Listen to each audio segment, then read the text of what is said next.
Welcome to Cozy Candlelight Stories. Get comfortable, take a slow breath, and let the candlelight guide you into a gentle world of calm. Tonight, I'll tell you a quiet tale to help your mind soften and your eyes grow heavy. Now close your eyes and let the story begin. Tonight, I'm going to tell you a long, gentle story, the kind you can listen to as the day fades away and your thoughts begin to soften. It's a story about a weary traveler who, on a quiet night, found a tavern called the Warm Lantern. Inside, a comforting light always glows, herbal tea is always steeping, and there are always a few friendly strangers with calm stories to share, one by one, until sleep feels easy. Get comfortable.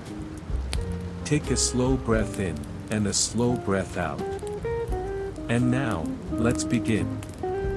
Chapter 1, The Road That Hummed. The road was narrow, pale with frost, and lined with hedges that looked almost silver under the moon. The traveler moved at an unhurried pace, boots pressing softly into the damp earth, cloak pulled close against the cool night air. There was no urgency tonight. Only the steady rhythm of steps, the quiet creak of a leather strap, and the distant, patient sound of wind moving through bare branches. Some nights feel loud, even when everything is silent. The mind brings its own noise, like a room full of whispering voices that you can't quite make out. But this night felt different. This night felt like the world was making room for rest. The traveler had been walking since late afternoon, leaving behind a small town with a busy market and too many sharp sounds, wheels on stone, shouted greetings, barking dogs. He hadn't disliked it. He'd simply felt full, the way you can feel full of words after a long conversation. Now, he wanted fewer words. Fewer thoughts. Just warmth, and a place to sit down, and something gentle to drink.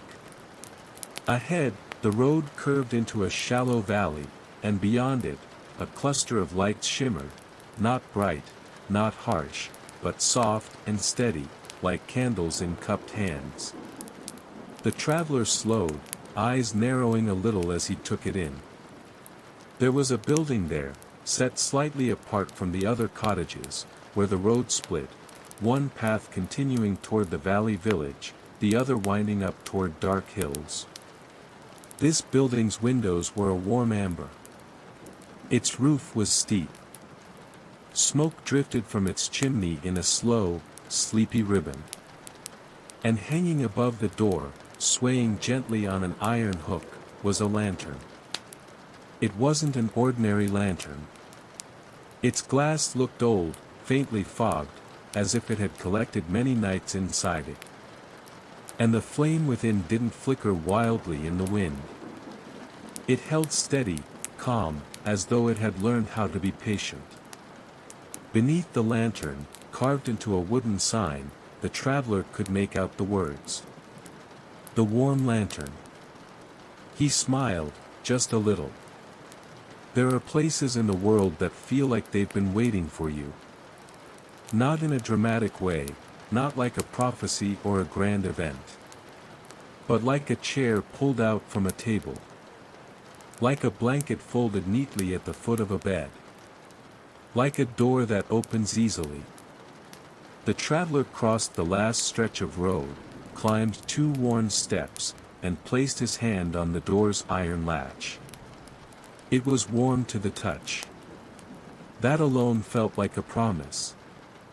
When he pushed, the door swung inward with a soft wooden sigh, and the warmth inside met him instantly, a gentle wave of heat from a hearth, and the comforting scent of herbs steeping in hot water, and something freshly baked.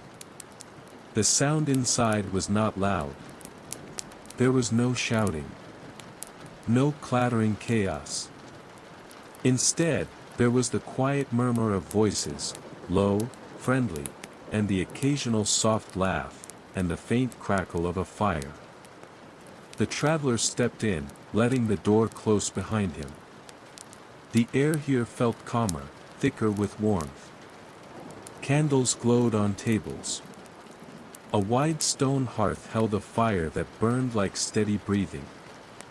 And in the corner of the room, near the firelight, a lantern stood on a small pedestal, larger than the one outside, made of dark metal and thick glass.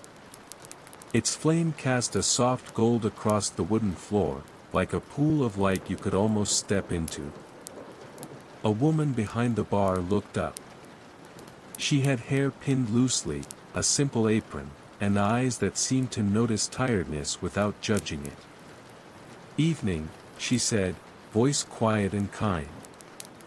"Cold road?" "A little," the traveler admitted, and his own voice sounded softer in this place, as if the room invited it. "Then you'll want the tea," she said, nodding toward a row of mugs hanging behind her. "We do herbal blends here. Help settle the bones. Help settle the mind." The traveler nodded, and she gestured to an empty table near the fire. "Sit where it's warm. I'll bring you a mug." He unfastened his cloak, shook off a dusting of frost, and moved through the room. As he passed, he noticed the people here. Not many, perhaps 8 or 9 in total, scattered across tables, leaning close in quiet conversation. A couple played a slow game with carved wooden pieces. A person in a knitted cap read a book with a finger marking the page. Most of them looked like travelers too. People with road-worn boots, cloaks, bags resting at their feet. And yet, there was something else about them. They seemed unhurried. As if the world outside could wait. The traveler slid into the empty chair near the hearth and let his hands rest on the table. The wood was smooth, polished by years of elbows and palms. He listened. The sound of the fire. The gentle clink of a mug being set down somewhere. A low voice telling a story, not loud enough to catch the words yet, but calm enough to make the room feel like a lullaby. A few moments later, the woman returned with a steaming mug. The tea scent rose in a soothing curl, chamomile, mint, perhaps something floral and faintly sweet. She set it in front of him. "On the house," she said. "First mug for a cold traveler." The traveler wrapped his hands around the mug. The warmth seeped into his fingers immediately, as if it was eager to help. "Thank you," he said. She nodded once, and before she turned away, she added softly, "If you'd like, we do stories here." "Stories?" the traveler asked. The woman's mouth curved into a small smile. "Nothing grand," she said. "Just quiet ones. The kind you tell when the fire is steady and the night is long. Folks come in tired, and they leave, lighter." She nodded toward the large lantern on its pedestal. "That lantern," she said, "has heard 1,000 stories. Some say it keeps the gentlest ones in its light. I don't know if that's true. But I do know this: if you sit long enough, you'll hear something that feels like rest." The traveler glanced at the lantern. Its flame was calm. Golden. Almost, listening. He looked back at the woman. "I'd like that," he said. "Good," she replied, and with a quiet step, she moved away. The traveler took his first sip of tea. It was warm and mild, with a sweetness that tasted like honey without being heavy. It moved through him slowly, easing the cold from his chest, his shoulders, his jaw. He exhaled, long and quiet, feeling some invisible knot loosen. And as he sat there, warming his hands, sipping his tea, he began to notice the rhythm of the tavern. It was not simply a place to eat and drink. It was a place where the night unfolded gently. A place where time slowed down. And before long, the traveler realized that the low voice he'd heard earlier had paused, and another voice, equally calm, had begun. Someone was telling a story. Not to entertain loudly. Not to impress. But to soothe. The traveler leaned back in his chair, let the firelight warm his face, and listened. Chapter 2, The Mapmaker and the Quiet Roads. The first storyteller sat at a table not far from the hearth. He was older, not ancient, but weathered in the pleasant way of someone who had spent years outdoors without fighting the seasons. His hands were broad, fingers stained faintly with ink. On the table beside him lay a rolled piece of parchment tied with string, likely a map. A few people had turned their chairs slightly to face him. No one demanded attention. No one shushed anyone else. They simply listened. The traveler took another sip of tea and let the voice reach him like warm air. "I used to make maps," the man said, voice low. "Proper ones. With neat lettering and careful lines. Mountains shaded just so. Rivers drawn like ribbons." He paused, as if watching the memory unfold in front of him. "But the thing about maps," he continued, "is that they don't show you the quiet. They show you roads and towns and distances. They show you where you can go. They don't show you how it feels to get there." He reached for his mug and took a slow drink. "One winter," he said, "I was asked to chart a stretch of land between two villages. A simple job. A few days' walk at most. I set out with my tools, ink, quills, parchment, and I walked." The fire crackled softly. The traveler's eyelids felt slightly heavier already, in a pleasant way, but he stayed attentive, letting the story carry him. "The first day was straightforward," the mapmaker said. "The road was clear, the sky pale. I marked the bends, the fork where a small path split toward the river. I made notes about a broken bridge and a stone marker shaped like a sleeping dog." A few listeners smiled softly, as if imagining it. But the second day, the mapmaker continued, a fog rolled in. Thick as wool. The kind that turns the world into a quiet room. I could only see a few steps ahead. Everything else was soft and blurred. He let the word settle. "I should have stopped," he said, "but I'd been proud then. Certain I could keep going. So I walked into the fog, and the world became very small. Just my boots and the road beneath them. Just my breath. Just the gentle hush of mist." The traveler found himself picturing it, a pale road vanishing into whiteness, every sound muted. "The fog did something strange," the mapmaker said. "It made me notice things I usually ignored. The way my cloak brushed my sleeve. The way my heartbeat felt when I stopped. The way the road itself had a kind of rhythm. It rose and fell like a slow song." He tapped two fingers on the table, gently, like marking a beat. "I walked for hours like that," he continued. "And the funny thing was, I stopped worrying about reaching my destination. I stopped thinking about distance. I just walked. Step by step. Breath by breath."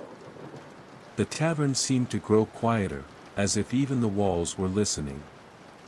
Eventually, the mapmaker said, "I came to a place where the road split. I hadn't marked it. It wasn't on any map. Two paths diverged, both disappearing into fog." He leaned forward slightly. I stood there, he said, and I realized something. I didn't know which was the right way. And the fog was so thick that I couldn't even see the signs I'd expected. No markers, no landmarks. A pause. The traveler held his mug, feeling its warmth. I could have panicked, the mapmaker said. But instead, I listened. He said the word listened as if it was the most natural thing in the world. I listened to the quiet, he said. And in that quiet, I heard water. A faint stream. Not far away. I remembered that the villages I was mapping lay along a river. So I took the path that angled slightly toward where I thought water might be. He smiled a little. And as I walked, he said, the fog began to thin. Just a little. Enough to see the outline of trees. Enough to see frost on branches. Enough to see that the road I'd chosen was lined with small stones, the kind travelers place to guide others. He lifted his hands, palms up. I found my way, he said. Not by sight, not by certainty, but by listening. By slowing down. By letting the world tell me where it wanted me to go. The mapmaker's gaze drifted to the lantern on the pedestal. Its light pooled gently on the floor. When I got back, he said, I drew the map. And I did my best to include that fork. But I couldn't draw the fog. I couldn't draw the quiet. I couldn't draw the feeling of trusting the soft sounds of the world. He took another sip of tea. So I started doing something else, he said. I began making quiet maps. Not for roads. For rest. A soft murmur of interest moved through the listeners. A quiet map, he explained, doesn't tell you how far to go. It tells you where to pause. Where to sit. Where the light falls warm in late afternoon. Where you can hear the wind without it being harsh. He chuckled gently. Sounds silly, he said. But I've given them to people who needed them. A baker who was too tired to sleep. A young soldier who couldn't stop hearing battle in his head. A mother who never had a moment alone. The traveler's throat tightened a little at that, not in sadness, but in recognition. The world was full of tired minds. And do you know what? The mapmaker said, voice even softer now. They always said the same thing. He paused, letting the fire speak in crackles. They said, thank you, he murmured. Not because it fixed everything. Not because it erased their worries. But because it reminded them that the world has quiet roads, too. A silence followed, not awkward, but gentle. The traveler looked down into his mug. The tea's surface shone amber in the firelight. He imagined a map made not of lines and distances, but of pauses and warmth. A map that would lead you not to a place, but to a feeling. He took a slow sip and let the warmth settle. Around him, people shifted slightly. Someone exhaled. Someone adjusted their cloak. The tavern felt like a shared breath. And then, from another table, a new voice spoke, light and calm. I once met someone who collected sounds, the new storyteller said. The traveler turned his attention, letting the next story begin. Chapter 3, The Weaver Who Kept a Jar of Rain. The second storyteller was a woman with dark hair braided down her back, a simple shawl wrapped around her shoulders. Her hands moved often when she spoke, as if she was weaving the air itself. She held her mug with both palms, letting the warmth rise into her fingers. I was traveling through a small coastal village, she began, the kind where the houses lean a little from the wind and the air tastes faintly of salt. I'd stopped there for a few days because the sea had been rough, and the roads nearby were muddy with storm water. She smiled softly. I didn't mind, she said. It was the kind of place where you can rest without feeling guilty. The kind of place where nobody rushes you. The listeners leaned in. The firelight danced gently on her cheekbones. There was a little shop there, she continued, tucked between a bakery and a candle maker. The sign above the door showed a loom, carved neatly from wood. She lifted one hand, as if pointing to it. I went in, she said, expecting cloth. Maybe a new shawl. Maybe thread. Something practical. She laughed quietly. But inside, the shop was full of jars. The traveler's eyes opened a touch wider. Jars? Someone murmured. Yes, the woman said, grin soft. Jars on shelves, jars on tables, jars hanging from little hooks near the window. She described them slowly, as if letting each detail soothe. Some jars were small, like those you'd use for spices.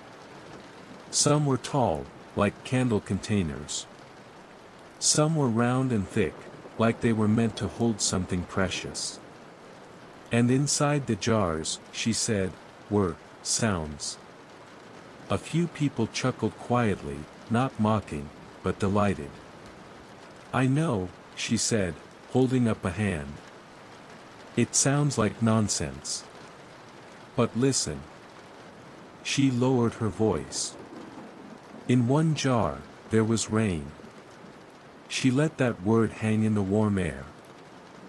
Not wet rain, she added gently, of course. But the sound of it. The soft patter on a roof.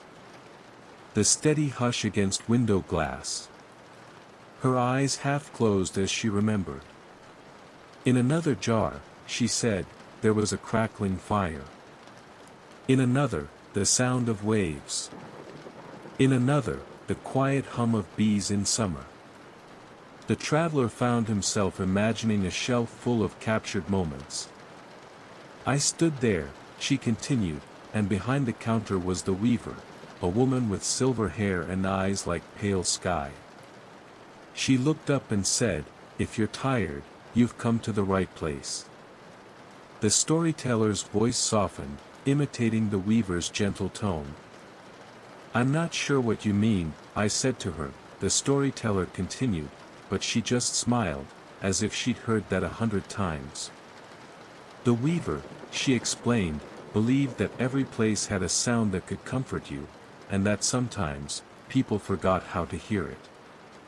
So she collected them, the storyteller said. Not by trapping them like a thief, but by listening carefully, by remembering, by weaving them into thread. She tapped her fingers lightly on her mug. She wove cloth, she explained, but not ordinary cloth. She wove shawls that held the sound of rain. Blankets that carried the crackle of fire. Scarves that hummed like summer fields. A soft sigh rose from somewhere in the tavern, a listener imagining it. I asked her, the storyteller said, how do you put rain into a jar? The weaver had laughed, she said, in a voice like rustling leaves. You don't put rain in, the weaver told her. You invite it. The storyteller paused, letting that settle, like a warm phrase you want to remember. The weaver took down a jar, she continued, and held it out to me. It looked empty, but when I pressed it to my ear. She closed her eyes, reenacting the moment. I heard it, she whispered. Rain. Gentle and steady. Like the world was washing its thoughts clean. The traveler felt his own shoulders loosen as if the sound itself was present. And the weaver said, the storyteller went on, some people come here because they can't sleep. Their minds keep clattering. They come to buy a jar of rain, or a jar of fire, and they take it home. They put it beside their bed. They listen. And they remember what it feels like to rest. The storyteller smiled again. I bought a jar, she said. A small one. Not because I thought it would truly hold sound forever, but because I liked the idea. She looked down at her hands. I carried it with me for weeks, she said, wrapped in cloth so it wouldn't crack. And whenever I stayed somewhere unfamiliar, whenever the night felt too quiet in a sharp way, I'd take it out. I'd press it to my ear. She spoke slowly, as if matching the memory's pace. And do you know what happened? She asked. A few people shook their heads. I never heard the rain again, she admitted with a soft laugh. Not like I did in the shop. A few listeners made sympathetic murmurs. But, she said, lifting a finger, something else happened. She leaned forward slightly. Every time I held that jar, she said, I remembered the weaver. The shop. The way the village smelled like salt. The way the baker's bread was still warm when I bought it. The way the wind sounded on the roof at night. She exhaled. And my mind became quieter, she said. Not because the jar contained rain, but because it contained a memory of calm. The lantern's light glowed gently. So I learned, she concluded, that sometimes you don't need a jar of rain. You just need permission to remember the feeling of rain, the steadiness, the softness, the way it makes the world feel clean. The tavern stayed quiet for a moment, as if everyone was listening to an imaginary rainfall. The traveler took a slow sip of tea. In his mind, he heard a soft patter on a roof. And then, from the far side of the room, someone cleared their throat, not sharply, but gently, like turning a page. I've got one, a new voice said. The traveler turned toward it, letting the next story unfold like a blanket. Chapter 4, The Baker Who Learned to Make Night Bread. The third storyteller was younger, with flour still faintly dusting the cuffs of his sleeves, as if he'd come straight from a kitchen. He had kind eyes and a smile that seemed to appear easily. He held his mug close, inhaling its scent as if it was a familiar comfort. I was a baker's apprentice, he began, in a town where mornings began before the sun. We'd wake while the world was still dark, and we'd light the ovens, and the whole bakery would slowly fill with warmth. The traveler could almost smell it, yeast, flour, heat. I loved it, the young baker said. Most of the time. But there was a season, late autumn, when the nights were long and the mornings came like a heavy curtain. I'd lie in bed after the day's work and feel restless. He shrugged slightly. My body was tired, he said, but my mind wouldn't settle. It would replay the day. The mistakes I'd made. The loaves that hadn't risen quite right. The words I'd said too quickly. He looked down into his mug, then back up. One night, he said, after hours of staring at the ceiling, I got up. I put on my coat. I went to the bakery. Someone murmured, at night? Yes, he smiled. At night. The bakery was empty. Dark. The ovens cold. The air smelled faintly of yesterday's bread. He spoke in a slow rhythm, like kneading. I lit one candle, he continued. Just one. Not to work, but to be there. And I sat at the big wooden table where we shaped dough. He rested his hands on the table as if he was back there. I didn't know what I was doing, he admitted. I just knew I didn't want to be in my bed with my thoughts. The fire crackled softly, as if encouraging him. And then, he said, I noticed something. He lifted a finger. In the corner of the room, he said, was a bowl of flour. Not much. Left over from the day. And beside it, a small jar of honey. He smiled, almost shy. I thought, he said, if I can't sleep, maybe I can make something. Something small. Something gentle. So he did. He mixed flour with warm water. A pinch of salt. A little honey. He didn't make a proper loaf. He made a simple dough, the kind you can shape with your hands without thinking too hard. And as I kneaded, he said, my thoughts started to slow.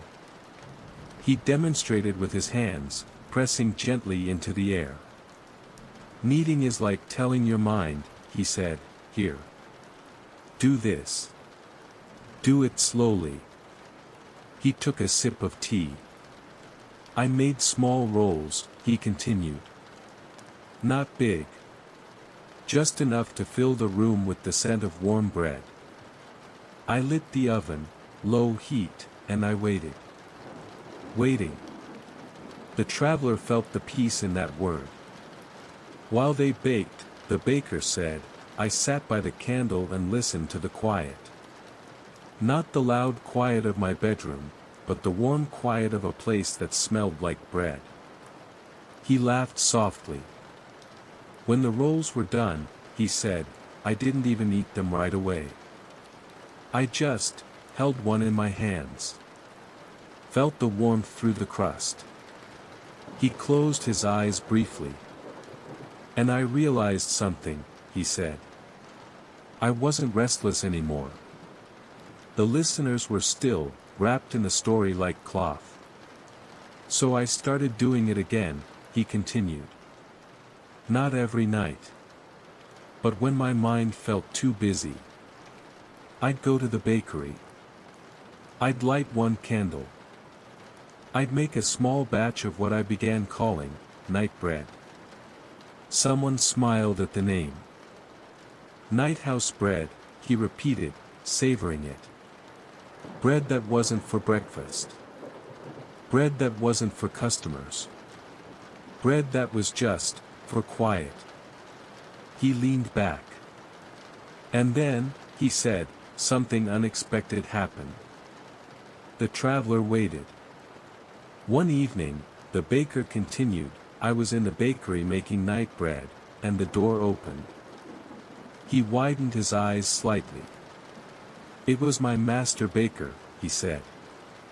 An older man. Big hands.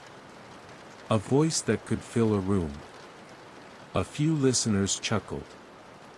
I froze, the young baker said. Because I thought I'd be scolded. What are you doing here? Wasting flour? He mimicked his own fear with a small shrug. But the master baker stepped inside, he said, looked at the candle, looked at the dough, and then he sighed. The baker's voice softened. Good, the master said. I hoped I'd find you here. The storyteller paused, letting the warmth of that sink in. The master baker sat down, he continued, and he didn't scold me. He didn't ask about flour. He just sat, shoulders heavy, and stared at the candle. The young baker looked around at the tavern now, making eye contact with nobody in particular. He said, the storyteller went on, sometimes I can't sleep either. A hush. The traveler felt a deep tenderness in that confession. Even strong hands, even loud voices, still carried quiet worries. So I made him a roll, the baker said. I poured him tea. And we sat in the bakery at midnight, eating warm night bread, listening to the oven's gentle hum. He smiled. "And do you know what?" he said. "Neither of us talked much. We didn't need to." The lantern's flame held steady. After that, the baker concluded, my master started leaving flour and honey out at night. Not as an order, but as an invitation.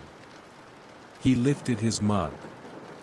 "And some nights," he said, "when you walk past our bakery, you'll see a single candle in the window. Just one. That's how you know someone inside is making night bread. Quiet bread. Bread for rest." He took a slow sip. "And maybe," he added softly, "that's all you need sometimes. Not sleep right away, not answers, but a warm place to do something simple with your hands until your mind stops clattering." The tavern breathed out together. The traveler felt his eyelids heavy again, but comfortable. The stories were like gentle waves, rolling in and out. At the bar, the woman poured tea into more mugs. The scent of herbs deepened in the air, mint, chamomile, something like lemon peel. And then, in the corner, near the big lantern, a figure who hadn't spoken yet set down their mug. Their voice, when it came, was quiet and deep, like low wind in pine trees. "I can tell you about the lantern," they said. The traveler's attention sharpened softly. Yes. He wanted to hear about the lantern. Chapter 5, The Keeper of the Warm Lantern. The fourth storyteller was wrapped in a cloak darker than most, but pushed back just enough to reveal a calm face and eyes that looked like they had watched many nights pass. They sat closer to the lantern pedestal than anyone else, as if the light belonged to them, or as if they belonged to it. They spoke slowly, as if choosing each word carefully. "People think a lantern is just a light," they began. "A flame in glass. A tool." They glanced at the lantern. Its glow lay warm on their hands. "But some lanterns," they continued, "are more like promises." The traveler's chest felt warm at that. There was a time, the storyteller said, when this road was darker. Not physically, the moon still rose, the stars still shone, but the kind of dark that settles inside people. They paused, and the room seemed to lean closer. War had passed through, they said simply. Not here, but near enough that fear traveled faster than footsteps. People stopped singing on the road. Travelers stopped meeting each other's eyes. Even inns became quiet in a sharp way, quiet like holding your breath. The traveler swallowed, listening. In those days, the storyteller went on, this building was not a tavern. It was a shelter. A place where anyone could come in and sit by the fire, no questions asked. The woman behind the bar didn't interrupt. She simply listened, eyes soft. The lantern outside, the storyteller said, was hung as a signal. A small light that said, "You are not alone out here." They moved one hand, palm up, like offering something unseen. At first, it was just an ordinary lantern, they admitted. Oil, wick, glass. It burned, it went out, it was relit. But then, they said, a traveler arrived one night, an old woman carrying a satchel filled with candles. She was a candle maker, the storyteller said, but not the kind who sold in markets. She made candles for people who had forgotten what warmth felt like. A few listeners smiled gently at that phrase. She stayed here, the storyteller continued, for 3 nights. She didn't speak much. She just sat by the fire, melting wax, shaping it, pouring it. She made candle after candle, each one small and plain. They looked down, remembering. On the third night, they said, she asked to see the lantern. The keeper of the tavern at the time brought it to her. The old candlemaker inspected it, then nodded. "This lantern is doing good work," she said, the storyteller recalled. "But it's tired." Someone murmured, "Tired?" "Yes," the storyteller said, very calm. "Even objects can become tired when they hold too much night." The traveler shivered slightly, not from cold, but from the strange beauty of the idea. "The candlemaker did something," the storyteller said. "She poured a little wax into the lantern's base. Not enough to clog it. Just enough to coat the metal inside." They described the smell of warm wax, the soft hiss as it met cool metal. "And then," they said, "she lit a candle she had made, a small one, plain, with a wick that looked almost like braided thread. She held the candle near the lantern's flame, and for a moment, both flames glowed together. And she whispered," the storyteller said, voice barely above the crackle of fire. "Not a spell, exactly. More like a wish." The traveler leaned in, almost unconsciously. "She wished that this lantern would always burn warmly," the storyteller continued, "not brightly enough to blind, not weakly enough to fail, but warmly enough to feel like home." They paused. "And then she left," they said, simple. "In the morning. No fuss. No payment. Just gone." The storyteller lifted their mug, took a slow drink. "And the lantern changed," they said quietly. "It began to burn differently. Not like oil and wick alone. More steady. More gentle. Like it had learned how to be kind." The traveler looked at the lantern. Its glow did feel softer than ordinary firelight. After that, the storyteller continued, people began to come here not only for shelter, but for that feeling. They'd say, "I saw the warm lantern on the road. I followed it." They smiled faintly. "Some came because they were cold," they said. "Some because they were hungry. Some because they were lonely. And some, because they were tired in the mind." The room remained still, listening. "And someone, I don't know who," the storyteller said, "started the tradition of stories." They gestured around the tavern.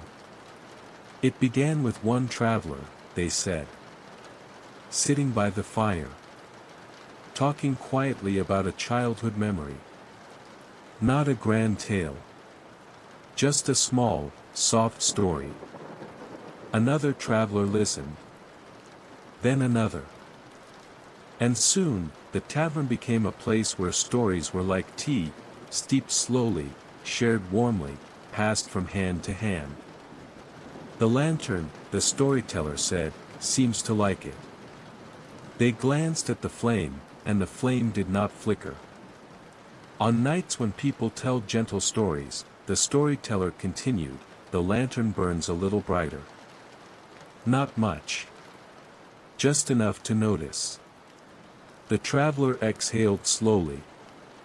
"And if someone tells a story that is too sharp," they said, "too frightening, too loud, the lantern's flame dims." A few listeners nodded as if they'd seen it happen. "So we keep the stories soft," the storyteller said. "Not because the world has no darkness. But because there are already enough places for sharpness." They set their mug down carefully. "This tavern," they said, "is for warmth." Silence followed, the kind of silence that feels like a blanket. The traveler's hands were warm now. The tea had soothed him. The fire had relaxed his shoulders. He realized he hadn't thought about the road in a while. He hadn't thought about distance. He hadn't thought about whatever worries had followed him here. He was simply here. And as the keeper's story settled into the room, the traveler noticed something else. A small bell above the tavern door chimed softly. Someone else had entered. A figure shook snow from their cloak, stamped their boots once, and looked around with tired eyes. The woman behind the bar greeted them with quiet kindness. And the traveler felt a gentle understanding. This was how the night worked here. People arrived tired. They drank tea. They listened. They shared. The stories made the night wider, softer, easier to live in. The new traveler took a seat at an empty table. The woman brought them a mug. And then, from beside the hearth, the last storyteller, the one who had been reading, closed their book slowly and looked up. They had a voice like turning pages. "If you'll allow," they said, "I'd like to tell you about the little door that appears only once a year." The traveler's heart lifted softly with curiosity. Yes. One more gentle story. Chapter 6, The Little Door in the Back of Winter. The fifth storyteller was slender and calm, with spectacles that caught a faint glint of lantern light. Their book lay closed now, hands resting lightly atop it, as if the story was kept inside the cover. They looked around at the listeners, offering a small, quiet smile. "I'll start by saying," they began, "that this story is not about a grand secret. It's not about treasure. It's not about danger." They paused. "It's about a door," they said, "and the kind of rest you find when you stop searching for something to fix." Their voice was steady and smooth. "Many years ago," they continued, "I lived in a city where winters were long and gray. The sky would turn pale in the morning and dark by mid-afternoon. People hurried everywhere, bundled in thick coats, heads lowered against wind. The traveler could picture it, stone streets, breath turning to mist. In that city, the storyteller said, there was an old alley. Narrow, tucked between two tall buildings. Most people ignored it because it looked unimportant. They lifted a finger, as if drawing the alley in the air. But once a year, they said, in the deepest part of winter, the night when the year feels like it's holding its breath, something appeared in that alley. They leaned forward slightly. "A door," they said. "Not a door in a wall. Not a door attached to a building. Just a door. Standing where there had been empty space the day before. It was small," the storyteller said, "painted a soft blue-gray, with a brass handle that looked warm even in the cold. Above the handle was a tiny carved symbol, a lantern." The traveler's eyes flicked, unconsciously, to the lantern in the tavern. "I heard about it from an old woman who sold herbs," the storyteller continued. "She told me about the door as if she was mentioning the weather." They mimicked her gently. "If you're tired," she said, "go to the alley on the quietest night. Knock once. If the door opens, go in. If it doesn't, go home and make tea." The storyteller smiled. "I didn't know what to think," they said. "But that winter, I was very tired." They said the words softly, without drama. "I wasn't sick," they explained. "I wasn't in danger. I simply felt as if my mind had been working without pause for too long. Thoughts, errands, responsibilities, all of it stacking like books that never got put away." The traveler felt a quiet recognition again. "So on the quietest night," the storyteller said, "I went." They described the cold air, the way snow squeaked underfoot, the city unusually still. They described the alley, narrow, shadowed, empty. And there it was, the storyteller said. The door. They paused as if seeing it. I stood in front of it, they continued, and for a moment I felt silly. Like I was a child believing in a bedtime tale. They took a slow breath. But then, they said, I lifted my hand, and I knocked once. A single knock. Not loud. Just a gentle tap of knuckles against painted wood. And the door, the storyteller said, opened. The tavern was so quiet that the traveler could hear the fire shift. It opened inward, the storyteller continued, and warm air spilled out. Not hot, not overwhelming. Just warm, like a room that has been held safe. They smiled faintly. And inside, they said, was a small hallway. Lit by lanterns. The walls were lined with shelves, and on the shelves were mugs. Hundreds of mugs. Clay mugs, tin mugs, wooden cups. Some chipped, some painted, some plain. Someone in the tavern sighed softly, as if imagining all those mugs. I stepped inside, the storyteller said, and the door closed behind me. And suddenly, the city's cold and noise were gone. They let that sentence rest. In the hallway, they continued, there was a sign. A wooden sign with simple words.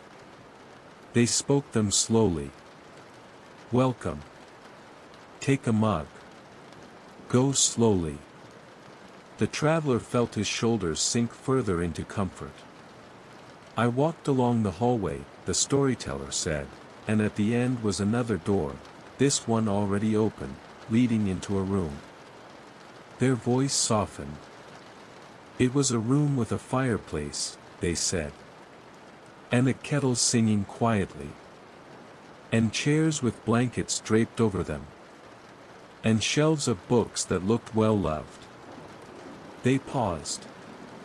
And there were people, they said. Not many. Perhaps 6. Each sitting quietly. Some reading. Some simply staring into the fire. Some holding mugs with both hands, as if the warmth was precious. No one spoke loudly. No one asked questions. The storyteller looked down at their own hands. A woman with hair like snow, they continued, looked up at me and nodded toward the mugs. They mimicked her gentle instruction. Choose one, she said. The mug you choose will be the kind of rest you need tonight. The traveler smiled slightly at that. I walked back into the hallway, the storyteller said, and I looked at the mugs. They described mugs painted with tiny stars. Mugs with flowers. Mugs with simple carved lines. And then, they said, they saw one that was plain and heavy, the clay a warm reddish brown. It looked like it had been held 1,000 times, the storyteller said. It looked familiar. So they took it. They carried it back into the room, and the woman poured tea into it. Herbal tea, like here. Gentle.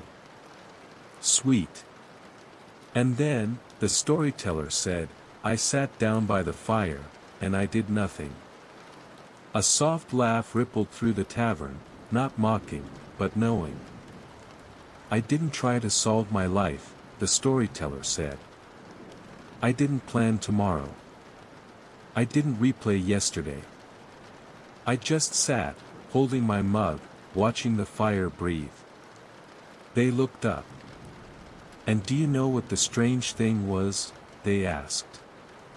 The traveler felt the answer before it came. The room did not ask anything of me, the storyteller said. It did not demand that I be productive. It did not demand that I be cheerful. It's simply, let me be tired. They exhaled. I sat there for a long time, they said. Long enough that my mind stopped reaching for worries the way a hand reaches for a. They smiled, catching themselves, and continued in English again. I began to feel, they said, as if something inside me was unclenching. Not dramatically. Not all at once. Just, little by little. They described how the firelight warmed their face. How the tea warmed their chest. How the blankets smelled faintly of lavender and old paper. In that room, the storyteller said, I understood something. Rest is not always sleep. Sometimes rest is simply being allowed to stop. They paused. Eventually, they said, the woman with snow hair looked at me and said, when you're ready, you can leave. The door will still be there until morning. But don't rush. So the storyteller didn't rush. They finished their tea. They read a few pages of a book. They watched the fire. And then, when their eyes grew heavy, they stood, returned their mug to the shelf, and walked back down the hallway. The door opened easily. Outside, the alley was still cold, but the cold felt less sharp. They walked home under the winter sky, feeling like someone had quietly lifted a weight from their shoulders. And the next morning, the storyteller said, the door was gone. They looked around at the tavern listeners. But the rest remained, they said. Not perfect. Not permanent. But enough to remind me, somewhere in the world, there is always a room that asks nothing of you. They lifted their mug slightly, as if in a toast. And in a way, they said, I think this tavern is like that door. The room was silent for a moment, full of warm agreement. The traveler held his tea and felt that truth settle in him. Yes. This tavern was a door in the back of winter. A warm place that asked nothing of you but to sit, and breathe, and listen. Epilogue, the traveler's turn. The fire had burned lower now, coals glowing red beneath ash. The lantern's flame still held steady, painting everything in warm gold. The traveler realized his mug was nearly empty. He should have felt like leaving. He should have felt like moving on. But he didn't. He felt, held. He glanced around. The mapmaker rolled his parchment thoughtfully. The weaver's hands rested still, as if her story had been tied off neatly. The baker smiled into his tea. The keeper sat quietly near the lantern. The bookish storyteller returned their spectacles to the bridge of their nose, eyes soft. The woman behind the bar moved gently, refilling a kettle, wiping a mug with a cloth that looked as familiar as home. And then she looked at the traveler. Not with pressure. Not with expectation. Just with a calm question in her eyes. The traveler understood. In this place, you could listen, and you could also offer something back. He set his empty mug down and took a slow breath. I don't have anything as wise as that, he said, voice quiet. A few heads turned with friendly attention. That's not what we ask for, the woman behind the bar said softly. Just something gentle. The traveler nodded. He thought for a moment. Then he smiled, small, genuine. I can tell you about a night, he said, when I learned that the stars don't hurry. The lantern's flame seemed to glow a fraction brighter. And the traveler began. He told them about a hillside he'd slept on once, far from towns, where the sky had been so clear it looked like a dark sea filled with bright boats. He told them about how he'd lain there, wrapped in his cloak, listening to crickets. How he'd watched one star drift behind a cloud and reappear, exactly as calm as before. He told them about how, in that moment, he'd realized that the world continues gently even when you stop gripping it. As he spoke, the room stayed warm. The fire breathed. The lantern listened. And one by one, the listeners' faces softened. The traveler's own voice grew slower, quieter, like the last pages of a book read by candlelight. Eventually, he noticed his own eyelids heavy. His thoughts had turned to wool. The road outside felt far away. The woman behind the bar came quietly and placed a small key on the table beside him. "Room upstairs," she whispered. "If you want it. No charge tonight. You've added to the lantern."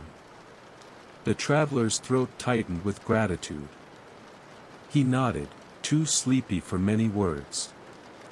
He stood slowly, gathered his cloak, and made his way upstairs. The room he was given was simple: a bed with thick blankets, a small candle on a stand, a window showing the night sky. He undressed in slow, careful movements, as if not wanting to wake the quiet. He lay down. The blanket's weight felt like permission. From downstairs, he could still faintly hear the tavern, not the words, just the gentle hum of voices and the soft crackle of fire. The warm lantern continued to burn. The traveler closed his eyes. And as his breathing slowed, he thought, not sharply, not with effort, just softly. Some places are made of wood and stone. And some places are made of warmth. And sometimes, if you're lucky, you find both at once. The night held him gently. The lantern listened. And the stories, like tea, kept steeping, quietly, until sleep arrived. The end.